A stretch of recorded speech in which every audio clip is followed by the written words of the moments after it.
The lens and the leaf. 11-year-old Mia was the unofficial keeper of the school greenhouse.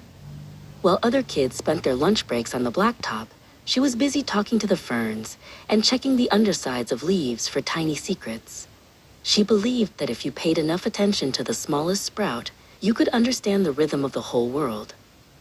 Across town, Malachi lived in a room that smelled of old metal and cold air. He spent his weekends refurbishing an old telescope he'd found at a yard sale, polishing the glass until it shone like a diamond. To Malachi, the ground was often too messy and confusing, but the stars were predictable, bright, and perfectly clear.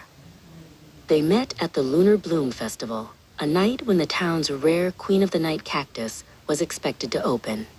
Mia was checking the humidity levels near the display when she saw a boy standing by the pond. He wasn't looking at the rare flower. He was looking at the moon's shimmering reflection in the dark water. "The cactus is about to bloom, you know," Mia said, pointing toward the crowd. Malachi looked up and offered her a small brass viewing tube. "The bloom is beautiful, but have you seen the craters on the moon tonight?" he asked. They spent the rest of the festival talking about how some things grow in the dirt, while others are born in the fire of stars. On Monday, Malachi showed up at the school greenhouse.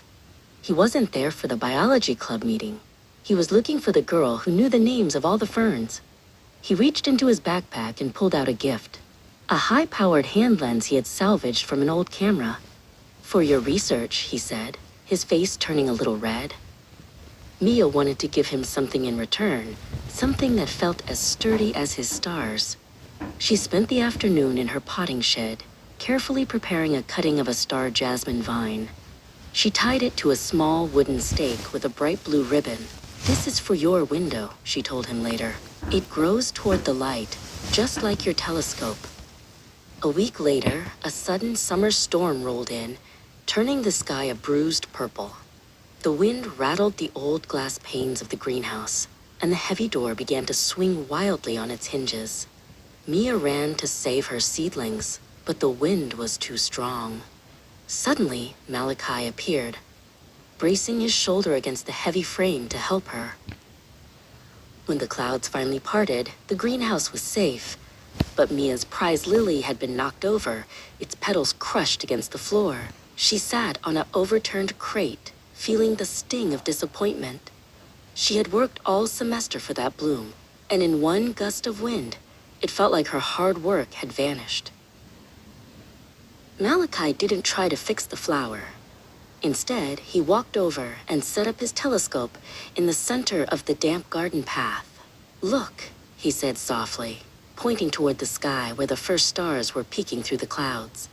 The storm knocked down the petals, but it washed the dust off the sky.